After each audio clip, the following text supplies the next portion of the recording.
강의가 아니에요, 이거는. 내가 수업이라고 항상 이야기해요. 왜냐하면 이거는 일반적으로 누가 이렇게 아무나 들어와서 여러분들이 그냥 돈 낸다고 올 수 있는 자리가 아니잖아요, 여기는. 그래서 제가 사람을 뽑습니다. 제가 가르칠 사람을.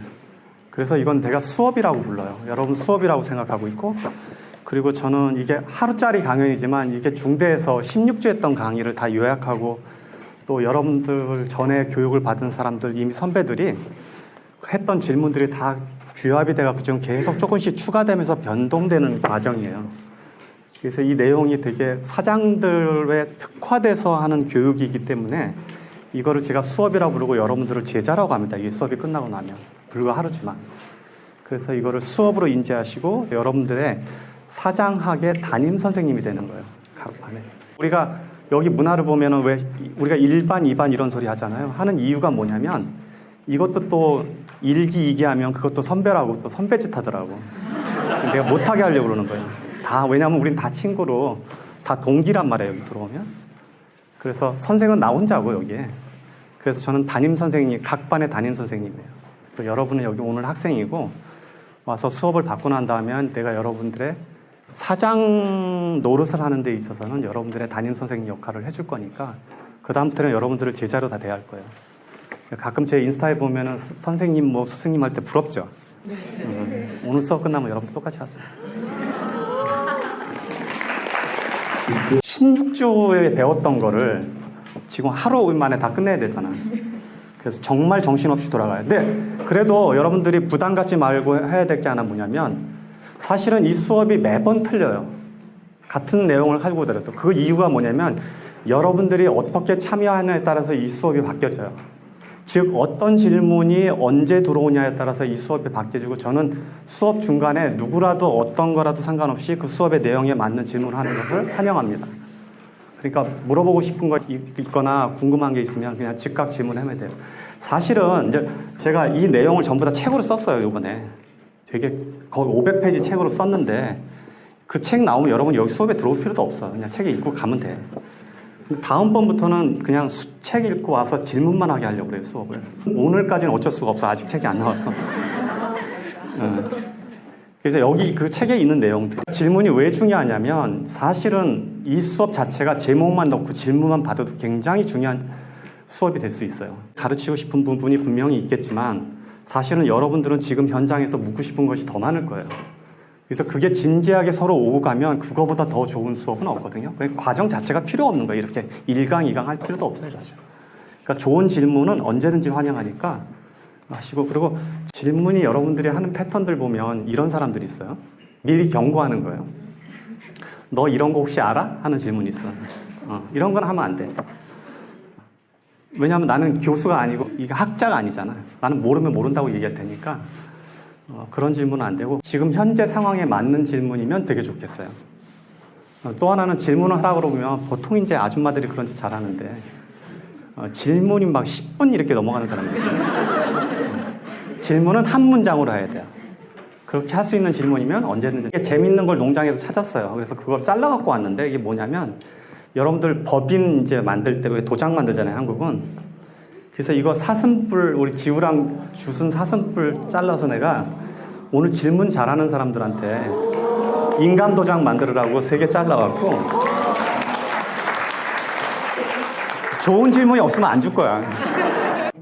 작년, 재작년에 나무에 벼락이 떨어져갖고 내가 바로 근처에 있었는데 내 차가 부서진 적이 있었거든요. 근데 이제 우리 제자들이 저희 농장에 자주 놀러 오는데, 놀러 와서 그 얘기를 듣고 자꾸 가지를 잘라가는 거야. 그래서 왜 가지를 잘라가는 거 했더니 번개 맞은 나무에 도장으로 하면 뭐가 좋다나? 그래서 나도 이거를 몇 개 잘라왔어요. 그래서 오늘 이거 몇 개 준비했으니까 진짜 질문 좋은 사람들한테는 이걸 하나씩 나눠줄게요. 그래서 인간 도장으로 사업이란 무엇인가? 여기부터 얘기할게요. 이거를 표현할 때 제가 이제 우리가 사업가, 장사꾼 이렇게 이게 이제 물론 사전적 의미는 좀 다를 수는 있는데 통상적으로 쓰는 단어의 의미로 볼게요. 나는 장사를 하는 사람인가 사업을 하는 사람인가 판단하는 기준이 있어요. 이건 내 기준이에요, 물론. 장사라는 개념은 이런 게 들어가요. 만약에 여러분이 여기 지금 5년 이내 사업자들만 와 있잖아요. 내가 지금 하는 일이 모든 일을 내가 직원보다 잘한다 하는 사람은 지금 아직 장사에 있는 거예요. 테이블 닦는 것도 내가 제일 잘하고 손님 대하는 것도 내가 제일 잘하고 하다못해 문고리가 고장나도 내가 제일 잘 고치고 막 어디 가서 남의 식당 가서 밥 먹으면 뭐 떨어지면 수건으로 싹 치려고 딱 이런 거 잘하는 사람들 있죠. 내 경쟁자가 우리 동네 안에 있는 사람, 내 사업의 경쟁자가 우리 동네. 그 다음에 또 하나는 내가 열심히 하면 인건비를 벌 수 있는 사람. 그래서 보통 사장들은 직원들 인건비 세목해요.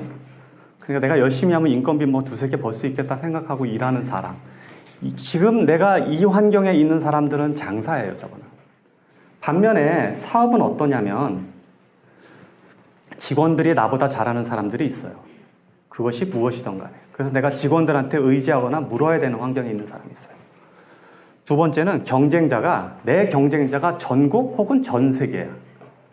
그러니까 사업의 확장성이 큰 곳에 앉아있다는 얘기예요, 내가 지금. 세 번째는 내 아이디어로 수입을 만드는 사람이에요. 내 몸이 아니라 내 아이디어와 생각으로 돈을 만들어서 직원을 고용할 수 있는 환경의 비즈니스를 갖고 있는 사람. 이거는 사업가의 영역으로 들어가는 거예요. 그래서 나는 장사와 사업을 이렇게 나눠요. 장사는 문제가 뭐냐면 수입 자체가 제한돼요.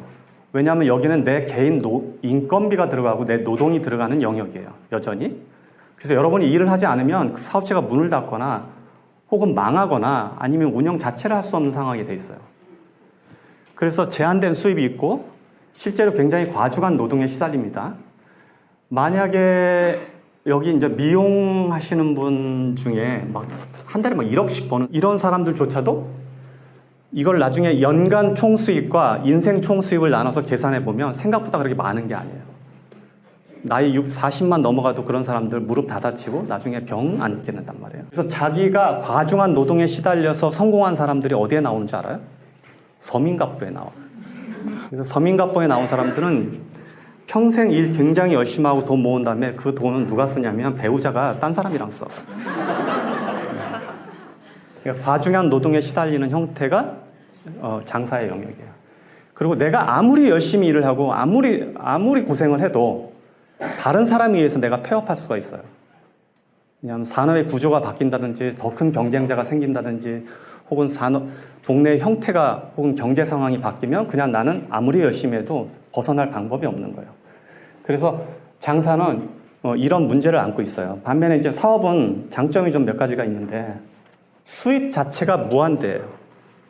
사업의 영역에 들어간 사람은 자기의 노동으로 수입을 일으키는 것이 아니고 자기의 생각과 시스템으로 사업을 하고 있기 때문에 수입 자체가 무한대로 됩니다. 요새 제가 사실은 회사 일을 거의 안 보거든요. 그래도 우리 회사가 하루에 한 50만 개 정도의 도시락을 팔 거예요.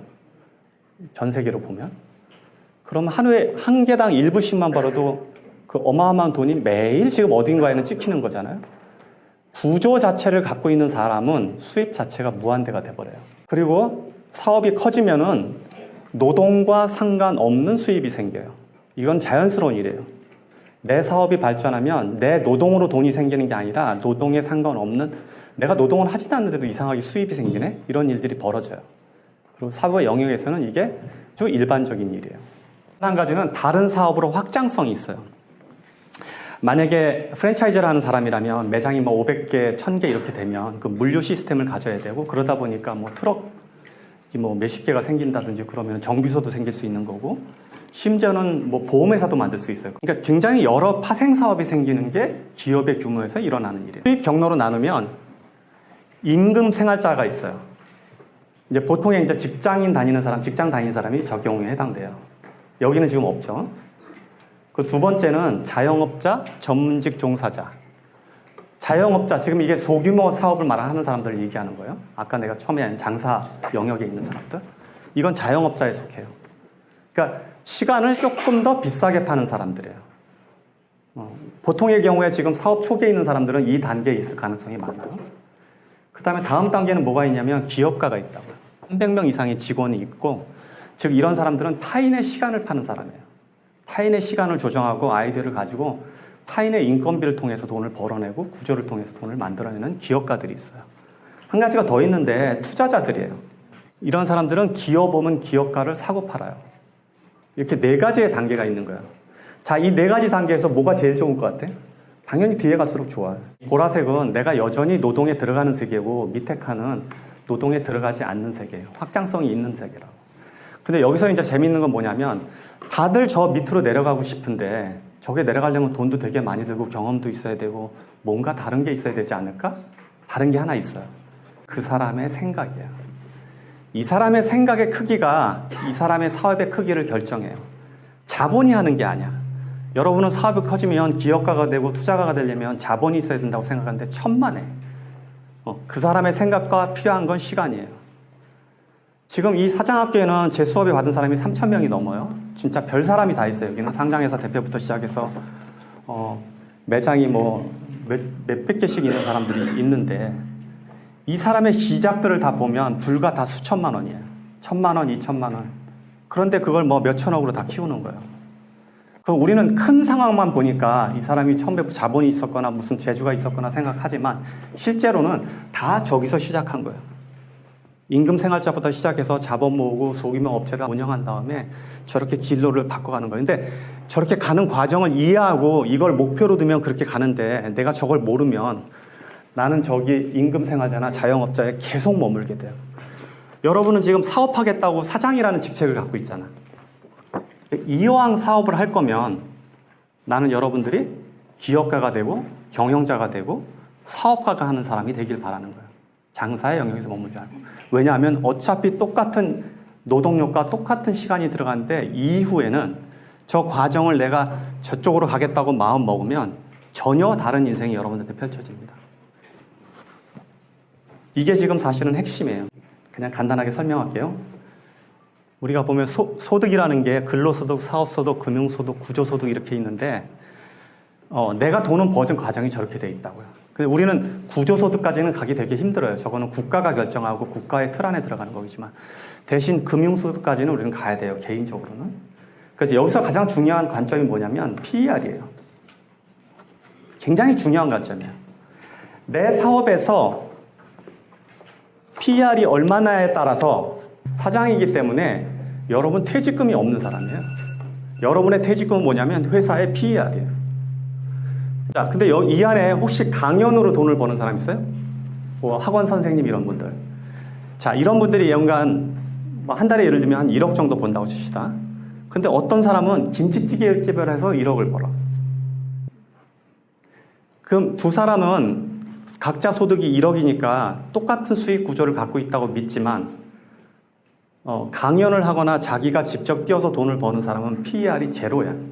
왜 제로냐면 내가 일을 하지 않는 순간 수입이 완전히 없기 때문에 그래요. 근데 김치집에서 1억 버는 집이라면 매출이 얼마겠어요? 그건 대형 매장일 거라고. 그리고 그거는 아마 몇 년 지나다 김치찌개라는 게 망할 리는 없으니까 꽤 몇 년, 최소한 몇 년은 운영될 거라고 본단 말이에요. 아무리 망한다 그래도. 그러면 그 안에는 보통 식당들은 PER이 3 정도 돼요. 3년치 이익을 주고 그 매장을 살 수 있다는 얘기예요. 그래서 내 사업의 영역마다 여러분들이 PER이라는 개념을 계산해 봐야 돼요. 주식처럼. 주식에서 PER은 1년에 총 버는 돈의 몇 배로 이 회사를 살 수 있을까라는 개념이에요. 그 회사에 버는 거에 몇 년치를 모으면 이 회사의 주가 총액하고 똑같으냐? 이 관점이 PER이에요. 그러니까 여러분의 회사도 나 1년에 얼마를 버는데 이거에 몇 배로 회사를 팔 수 있지? 자, 근데 어떤 사람은 팔지 못하는 사업체를 지금 많이 갖고 있잖아요. 현재. 지금은 잘 버는데 이걸 팔릴 수 있는 구조인가? 그럼 PER이 늘어나려면 어떻게 해야 돼요? 내가 일을 하지 않아야지 PER이 늘어나겠지. 그리고 다른 사람이 인수를 해도 이 회사가 살아남아야 되잖아요. 그리고 얼마나 오래 남을 수 있냐? 얼마나 확장성이 있냐? 이런 거가 변수예요. 곱하기로 들어가요. 그래서 이게 되게 많은 회사들은 PER이 막 150, 200, 막 1000도 가는 거예요. 지금 IT 쪽에 있는 회사들은. 삼성전자는 지금 10배 정도 돼요. PER. 그래서 여기에 지금, 연예인이라든지 의사라든지 혹시 이렇게 자기의 개인적인 능력이 좋아서 돈을 버는 사람들은 자기가 돈을 되게 많이 번다고 생각하는데 PER의 개념으로 들어가면 굉장히 위험한 사업을 지금 하고 있는 거죠. 그래서 PER이 내 사업 안에 없는 사람은 내 사업이 PER이 생기는 사업에 투자하거나 PER이 생기는 쪽으로 옮겨가야 되는 숙제를 안고 있다고요. 이거를 끝낸 사람들이 기업가로 들어가는 거예요. 일을 해도 재산이 줄어나면 PER이 마이너스가 돼요. 근데 이제 일을 안 하면 재산이 줄어들면, 지금 어떤 분은 여기서 내가 일을 그만두는 순간 혹은 다치거나 만약에 뭐 휴가를 간다 그러면은 수입이 안 들어오는 사람, 그럼 PER이 제로란 얘기예요. 그 다음에 일 안 해도 재산이 그대로면 PER이 증가하고 있어요. 그 일 안 해도 재산이 늘어나면 PER이 완성되는 거예요. 그러니까 여러분의 사업체가 내가 일을 하지 않아도 재산이 늘어가게 만들어주는 구조를 해결해야 되는 숙제가 기업가들한테 있는 거예요. 이거를 해결해내야 돼요.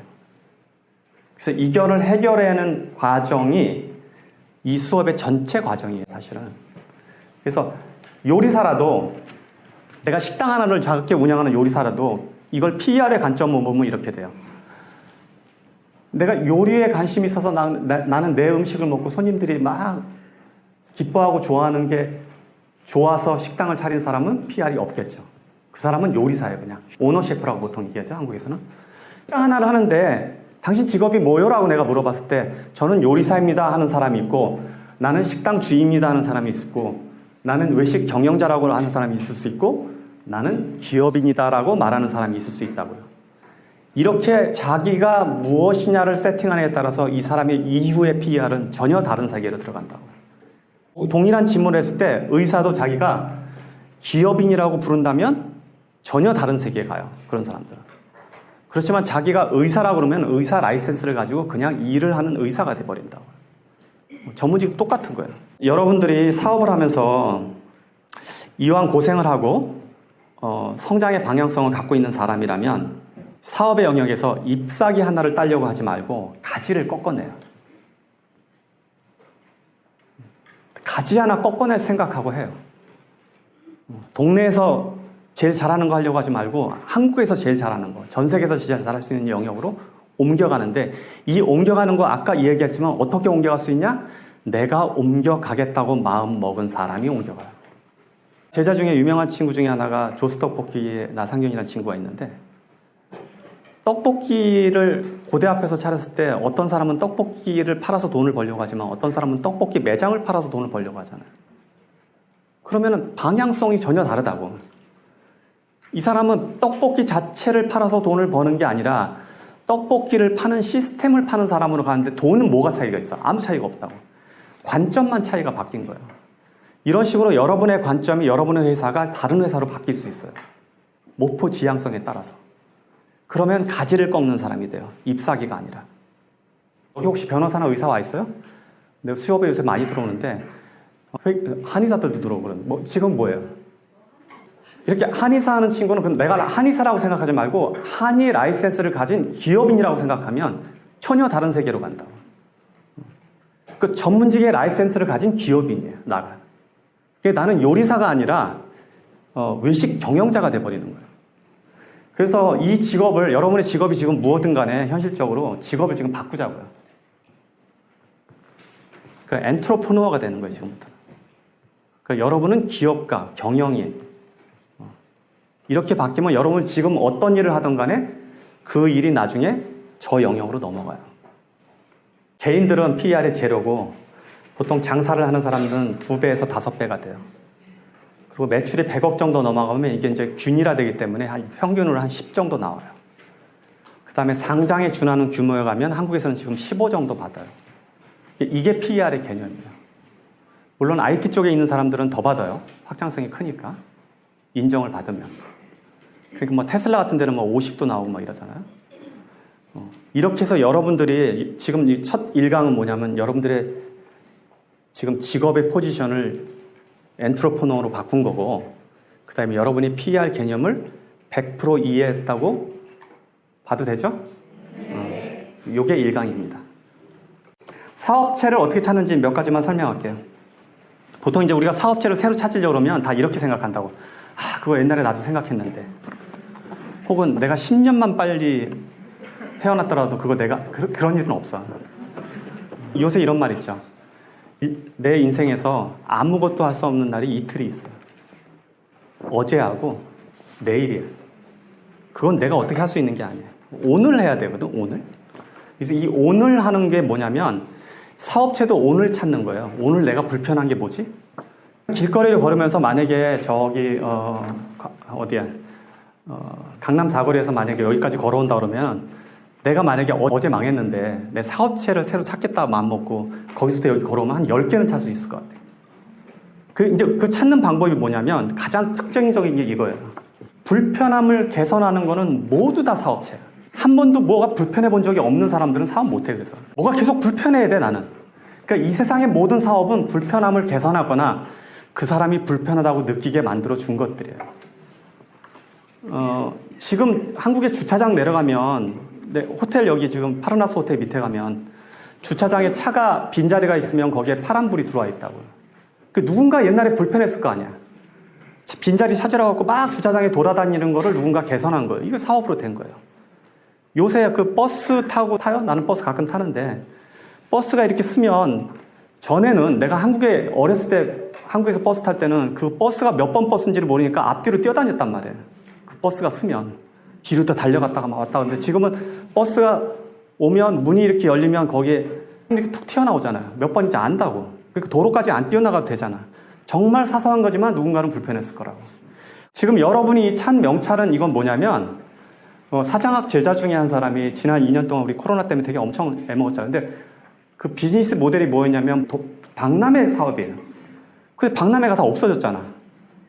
아무것도 할 수가 없었다고. 그럼 박람회 하는 사람은 뭘 해야 돼? 그래서 잠깐 들어와봐. 우리 불편함을 개선하는 건 모두 사업이라고 얘기하는데 그러다 보니까 지금 명찰 보여서 네. 불편한 거 뭘 계산해서 이걸 했는지 한 2019년도 2월 달에 이 수업을 듣고 국제회의 기획자로 한 20년 정도 근무를 하면서 각종 그 행사 운영을 주 업으로 해왔었어요. 그래서 항상 행사 때마다 작게는 몇십 장부터 많게는 몇천 장까지 명찰을 행사 끝나면 또 매번 또 버리고 이런 일들을 십몇 년 동안 해오다가 행사 전날에 많은 손이 가는 그런 일들을 자동화 시켜가지고 이제 시간과 비용과 인력을 절감할 수 있는 프로그램을 만들었고요. 착용하고 계신 목걸이 줄까지도 저희가 종이로 그 제품을 개발을 하게 되어서 저게 무슨 얘기냐면 앞에 내가 얘기했죠. 이게 장사에서 사업으로 가는 과정이에요. 본인의 원래 사업 모델을 보면 되게 수많은 전시 기획자 중에 하나야. 근데 지금은 이걸 갖는 순간 뭐가 됐어요?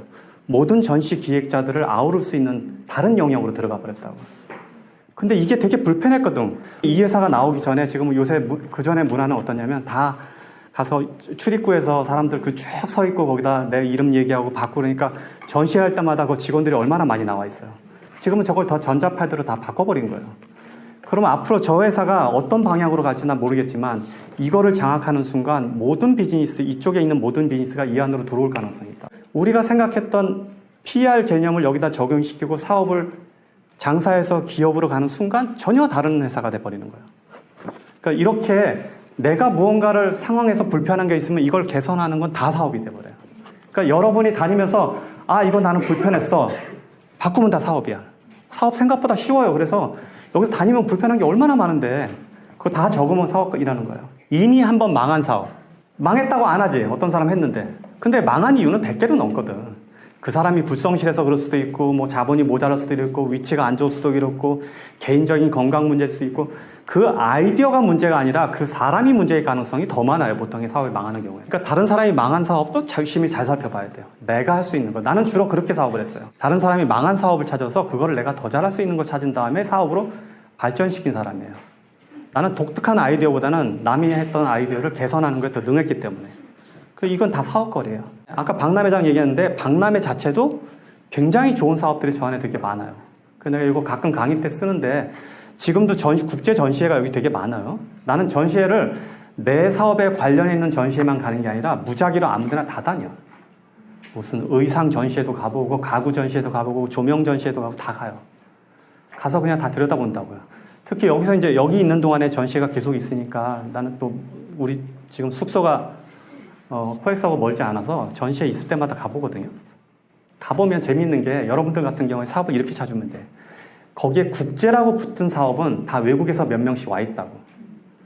근데 작은 나라 혹은 작은 회사들이 국제란 타이틀로 거기에 쇼에 와 있는데 큰 자리 못 받고 구석 자리에 혼자 직원 하나 나오고 혹은 사장이 직접 나와서 뭔가 팔려고 나오는 사람이 있어. 이런 사람들 찾아가서 그 제품이 한국에 먹힐 만한 제품이면 판권 받아오면 돼.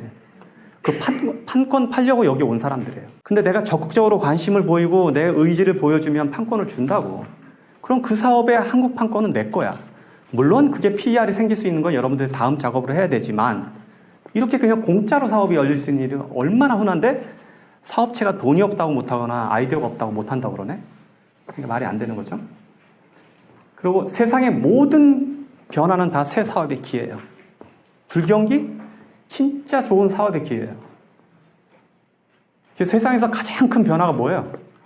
전쟁이에요. 그래서 어떤 사람은 전쟁 통해서 엄청난 돈을 벌거나 엄청난 기회를 찾는다고. 그러니까 모든 세상의 모든 변혁은 전부 다 사업 기회로 봐야 돼요. 이게 변혁이 일어나면 이익을 보는 사람들은 어디에도 항상 있단 말이에요. 그것이 코로나든 뭐든 상관없어요. 우리 지금 제자들 중에서도 코로나가 일어나니까 반으로 딱 갈리더라고. 코로나 덕분에 돈을 버는 사람이 있고 코로나 때문에 망한 사람이 있어요. 내가 어느 영역에 있느냐를 고민하고 누가 돈을 버는지를 항상 봐야 돼요. 그래서 변혁 자체가 돈이기 때문에 변혁을 즐겨야 돼요. 우리가 아무것도 없는 사람들은 변혁 있을 때, 변혁이라는 거는 큰 움직이지 않는 돌이 그날 움직이는 거거든. 그날 지진이 일어난 거니까 그때 틈새가 벌려진단 말이에요. 그때 지렛대를 꽂아야지 평소에는 지렛대 꽂아봤자 움직이지도 않거든. 그러니까 변혁이 생기고 불경기가 생기고 뭐 환경이 변하고 정치가 기반이 바뀌고 국제 정세가 힘들어지고 이거 다 돈에 관련된 일이니까 그 자체가 돈이라고 인식하고 그때 기회를 보고 지금 아까 그 대표도 이게 박람회 사업이 2년 동안 정지되면 뭘 어떻게 먹고 살아? 그럼 얼마나 많은 박람회 기획자들이 망했겠어요. 근데 그거를 기회를 잡아서 불편함을 개선하고 되게 멋진 사업으로 이걸 바꿔낸 거예요. 이렇게 하는 게 원래 사업이에요. 지금 이제 여러분들이 성장을 하게 되면 공정한 게임에서 이긴 사업가들이라고요. 여러분들은 밖에 나가서 이제 이야기할 수 있어요. 그래서 사업가들도 스타처럼 그렇게 나타날 수 있는 환경이 지금 바뀌어 나가고 있는 중이에요. 한국도. 여러분들 안에 그런 사업가들이 나중에 많이 나타나길 바라요. 사업가인데 스타가 되는 경우죠. 내가 보면 이제 한국에서 대외적으로 꽤 알려져 있는데도 불구하고 문제없이 잘하는 분 중에 하나가 백종원 씨가 지금 있고 그리고 잘 안 보여요, 사실은. 왜냐하면 우리 한국 기업의 재벌 기업들, 현재 대기업들은 누구도 자랑스럽게 나서서 이런 식으로 일반 대중을 상대할 수 있는 사람이 거의 없단 말이에요, 지금. 근데 여러분들이 커져서 그 역할을 대신하기 바라고. 미국은 기업인들이 존경받는 경우가 굉장히 많거든요. 그럴 수밖에 없는 게 자기 스스로 공정한 게임을 통해서 사업을 일으켰기 때문에 그거에 배타적인 힘이 없는 거예요. 그러니까 여러분들은 이미 그 시장에 들어와서 이제 하고 있으니까 여러분들이 성공하면 그런 사람이 될 거라고 봐요. 그리고 저는 제 제자들이 그런 사람이 되길 바라요. 소득을 발생시키는 방법이에요, 상강은. 내용 되게 작아요. 근데 중요한 거예요. 여러분은 사업에서 소득이 생기는 게 뭘 많이 팔거나 뭐 장사가 잘 되면 돈을 벌 줄 알지만 조금 다른 문제가 하나 있어요. 규모가 작을 때는 관리와 절세에서 돈이 벌어져요. 이게 노동과 판매가 아니에요. 내가 매출이 많다고 돈을 버는 게 아니라 이게 지금 굉장히 핵심적이고 재미있는 이야기예요. 여러분이 사업체가 몇 사람으로 운영되는 소수의 소규모 사업이라면 내가 매출이 많이 는다고 돈을 버는 게 아니고 물건이 많이 팔린다고 돈을 버는 게 아니고 관리와 절세에서 돈을 번다는 걸 이해해야 돼요. 그리고 규모가 중간일 때는 부동산 변동에서 돈을 벌어요. 여기서 중간은 규모로 따지면 약 10억 정도 봐야 되려나? 이때부터는 부동산 변동이라는 게 있어요. 내 매장을 갖고 있고 창고가 있고 작업장이 필요하고 시설이 필요한 이런 사업을 하게 돼요. 결국은. 그런 사람들은 부동산 변동에서 가장 큰 이익이 나와요. 특히 외식 기업을 하는 사람들은 이 외식 기업이 맛집일 경우에는 이건 부동산 사업이에요. 사람들이 내 음식을 먹으러 따라오는 비즈니스를 하고 있는 맛집을 가진 여기 경영자가 있다면 그런 사람들은 자신의 실제 사업은 부동산에서 더 큰 돈이 벌릴 가능성이 있어요. 그래서 이 점을 망각하면 안 돼요. 아, 내가 부동산 사업가이구나, 동시에. 그걸 이해해야 돼요. 그리고 규모가 아주 클 때는 신용과 성장성이 바탕이 된 PER에서 돈이 생겨요. 이거는 이제 상장을 앞두거나 매각이 가능한 규모이기 때문에 이때는 신용이 되게 중요해요. 미국에서 사업하는 사람들 중에 돈을 꽤 캐시를 많이 버는 업종이 하나가 있는데 그게 흑인들 지역에서 그 미용 서플라이 파는 분들이에요. 근데 현금이 많이 들어오니까 이 현금을 세금 탈루한다고 보고를 안 하거든. 그러면 어떤 꼴이 벌어지냐면 그 한 달에 뭐 수입이 막 10만 불씩 이렇게 생긴다고 쳐도 현금으로 들어오는 거 3만 불을 내가 세금 안 내겠다고 집에다 계속 모아놓는 사람이라면 나중에 그 회사를 매각할 때는 이렇게 한 달에 3만 불 모아서 30몇만 불 모아놓은 이거를 갖겠다는 것 욕심 때문에 이 회사가 매각이 될 때 그게 다 빼지거든. 그럼 PER 15, 20이 없어지는 거예요. 그러니까 그 매각을 못해, 사람들이 다. 매각하기에는 자기가 돈을 많이 벌거든? 그 돈에 팔기에는. 근데 증거는 아무것도 없으니까 그 가격이 형성이 안 되고, 그리고 이게 신용 자체가 없는 비즈니스가 돼버리니까 이 자체가 구조화돼서 상장을 한다든지 규모 있는 회사에 매각되는 일이 없어요. 자기 혀를 자기가 자르는 거지. 그래서 기업을 하는 사람들은 신용으로 된 제대로 세금을 내는 게 실제로는 더 이익이에요. 그래서 연간 매출이 100억이 넘는 회사라면 신용과 성장성이 기준이니까 아주 체계적으로 회계법을 만들어 놓고 회계 정리를 해놓고 성장성에 더 중심을 두라는 얘기예요. 이게 더 돈을 버는 거예요. 그리고 아주 큰 돈을 버는 거는 그 업계에서 1등을 한대요. 내가 아까 첫 강의에서 가지 끊으라고 그랬잖아요. 산업이라는 걸 하나의 나무로 봅시다. 이 나무가 이렇게 자라서 굵은 가지가 분산되어 갖고 가지가 이렇게 나오는데 그 중에 내가 한 가지를 잡고 이걸 내 거 하고 잡았어. 예를 들면 내가 외식 기업에서 누가 한다 그러면 뭐 중국집 하나는 내가 최고 잘해. 혹은 어떤 거는 내가 어떤 분야에서는 특별히 이거는 내가 여기서 이 영역에서 내가 1등이야 하는 사람들 그 가지 잡은 거예요. 근데 가지를 잡았는지 안 잡았는지 확인할 수 있는 방법은 그 사람이 가격 결정권을 갖고 있냐 이거예요. 라면 업계의 가격 결정권은 누가 갖고 있을까요? 농심이 갖고 있다고. 그러니까 농심이 가격을 올리면 다른 사람은 올리거나 말거나 할 수 있는 자격이 생긴다고. 근데 농심이 안 올리면 지금 아무도 못 올려. 삼양하고 농심하고 뭐 비슷비슷하고 뭐 서로 싸우고 뭐 이렇게 되는데 이제 경쟁이 좀 심화돼 갖고 그 1등이 되는 순간 가질 수 있는 게 뭐냐면 그 시장의 가격 결정권을 내가 갖는다는 얘기예요. 내가 갖는 순간 돈은 내가 만들어내거든. 거기서 돈 버는 게 아니에요. 만드는 거예요. 도시락 업계에서 1등인데 내가 만약에 도시락을 1불 더 올린다? 시장에선 전혀 변동이 없다고요. 1불 더 올렸다고 소비자가 그날 안 사는 게 아니거든. 다 산다고. 그럼 50만 개가 팔리는데 1불을 올리면 얼마 더 버는 거예요? 그냥 50만 불이 더 들어오는 거 하루에. 그 회사의 변동성이 생기거나 만약에 물건값이 옮겨지거나 소비자층이 달라지거나 그러면 나는 가격 경계권자원이 가진 사람은 그 시장을 변동을 바로 즉각적으로 적용할 수 있다고. 그러니까 이 힘이 있는 사람이 업계에서 1등이라는 얘기고 이 힘을 가지면 내가 최강자가 된 거예요. 돈은 이렇게 버는 거예요. 그래서 내 동네에서 내가 1등이다. 내가 가격을 옮기면 다른 사람이 따라오는 사람 1등이에요. 내가 만든 상품이 여기 지금 이거 명찰도 그러니까 가격을 만약에 바꾸면 누가 할까 안 할까? 그다음 내년에 20% 올리면 이거를 이렇게 한 서비스를 받은 사람이 안 한다고 할 수 있을까요? 못 한다고. 그러니까 가격 결정권을 가지는 것 이게 사업의 최종 목표예요. 왜 사업을 하는가 한번 봅시다. 나는 왜 사업을 하는가? 해마다 미국에 중소기업들을 위한 내셔널 비즈니스 위크라는 데가 있었거든요. 여기에서 소규모 창업자를 대상으로 조사를 한 적이 있었어요. 왜 사업을 하냐고. 그랬더니 돈을 벌려고 사업하려고 하는 사람이 생각보다 적었어. 8%야. 나머지는 뭐냐면 3분의 2 정도가 직접 자기의 아이디어를 자기가 직접 구현하는 사람이 되고 싶어서 사업을 한다고 그래요. 나는 이거 되게 동감하는 편이에요. 여러분은 일반적으로 지금 이 밖에 있는 사람들하고 틀려요. 무언가를 주도적으로 하려고 하는 사람이고 그 주도적인 거가 남이 시켜서 하는 거면 못하는 사람들이에요. 그래서 지금 여기 와 있는 거예요. 그리고 여러분들은 지금 거꾸로 직장에서 아니 회사에서 여러분처럼 일할 직원들을 찾잖아요. 없어. 여러분들처럼 일할 직원은 아무도 없어.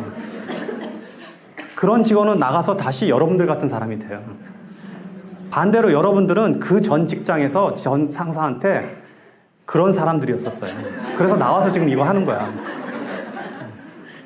그러니까 즉 자의적으로 일하는 거가 좋아서 그 위험을 무릅쓰고 여기에 와 있는 거예요.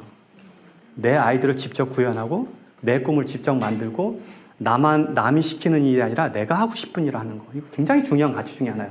여러분이 이거 맞는지 한번 봐봐요. 자신이 주도적으로 일을 하는 것이 편하고 남에게 지시받은 일을 하는 것이 불편하고 나의 창의적인 아이디어를 살리기 위한 노력을 내 방식대로 해야 마음이 편하다. 동의해요? 네. 그러니까 다 여기 와 있지 지금 토요일 아침에. 지금 데이트하고 뭐 아니면 늦잠 자야 돼. 다른 사람들은 그러고 있을 텐데 지금 여기 와 있잖아. 교육받는다고. 새벽 5시에 와서 여기 왜 와 있어? 참 재미있는 얘기 하는데 이 사장학교는 해외에서 수업이 꽤 많이 들어와요. 여기 말고도. 이번엔 그래도 적은 편이야. 그래서 사장학교 출신들은 해외에 가기 전에 여기 이렇게 네트워크 안에 들어오면 어디 가서도 공짜로 잘 수 있어. 지금 이제 여기 반 돼갖고 반 친구 됐잖아. 해외에 있는 사람들은 다 외로워. 여러분들 연락하면 공항에서 다 데리러 갈 거야. 근데 이게 전 세계 네트워크예요. 런던에 지금 반이 하나 있다고, 거기에. 몰라요, 혹시? 사장학교 출신들 반이 모여 있다고, 거기에. 네. 그러면 런던 반에 연락하면 숙소 다 해결돼. 캘리포니아에 많이 있습니다. 캘리포니아 몇십 명 돼요. 북유럽에 어디 여기저기 있어. 모여 있어. 지금 영국 중심으로 돼 있고, 자, 잠깐, 조앤, 여기 영국 런던 반, 대표는 아닌 것 같은데, 런던에서 지금 그 런던 반 멤버 중에 하나고, 이 사람들이 런던 갈 때 연락한대요. 그래서, 이름 소개하고 내려가라고. 네, 저는 영국 산지 한 28년 정도 되고요. 영국에 언제든지 오십시오. 거봐. 네, 밥 맛있는 데 사드릴게요.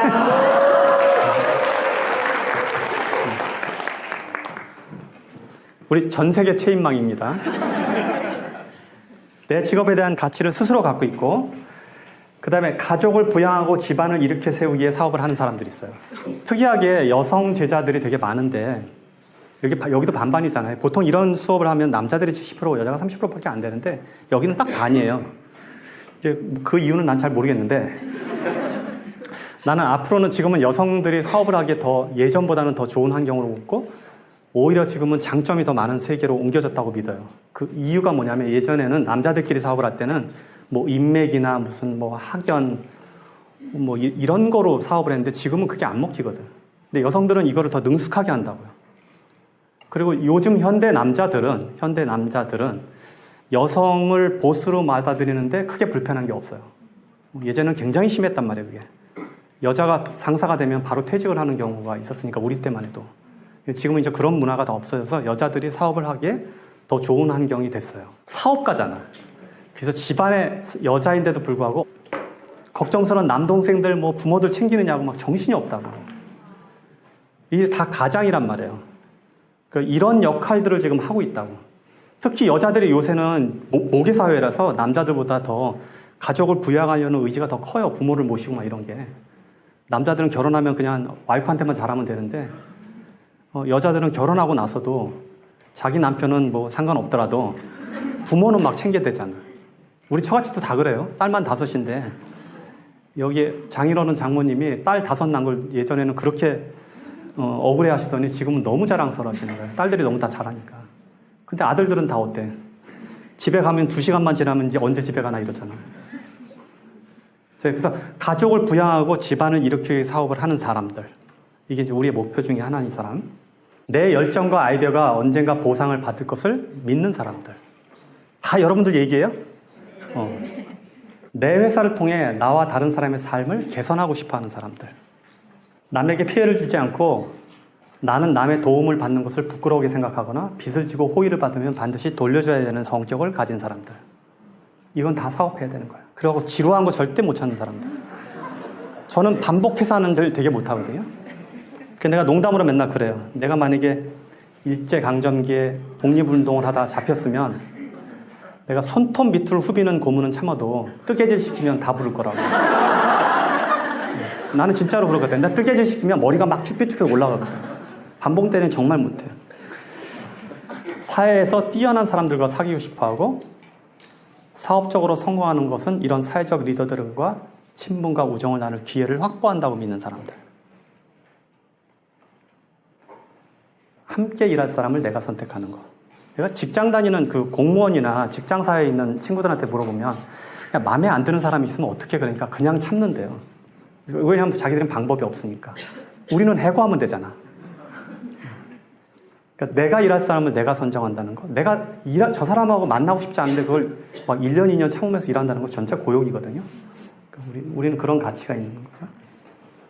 내 도전을 내가 결정하고 싶다. 자, 지금 이 12개에 몇 개나 해당되는 것 같아요? 거의 다 해당되죠?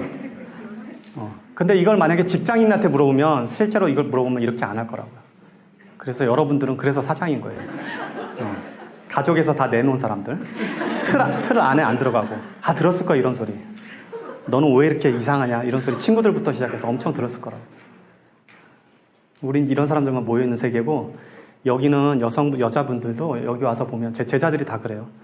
중대에 있을 때 내가 경험인데, 부산에 있는 아가씨인데 사업체를 여러 가지를 해요.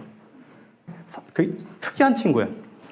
무슨 미장원도 하고 식당도 하고 그 동네를 다 이렇게 하는 친구인데, 중대에 와서 동기들을 만나갖고 사업 얘기를 하니까 밤새 이걸 하는 사람이 있더라는 거예요. 자기네 동네에서는 10분만 이 얘기해도 다 미친년 소리 들어서 자기가 입을 닫고 사는데, 아니 중대 오니까 여자들이 다 자기처럼 다 미쳐 있더래. 그래서 저녁에 모아놓으면 하루 종일 사업 얘기를 하는 거예요. 여자들이 드라마 얘기를 하는 게 아니고. 근데 친구들하고는 이 얘기가 안 되는 거예요. 아마 여러분들이 지금 그럴 거라고. 여기 지금 일일 숙박하면 잠 안 자고 다 모여서 사업 얘기할 여자들만 여기 다 있거든.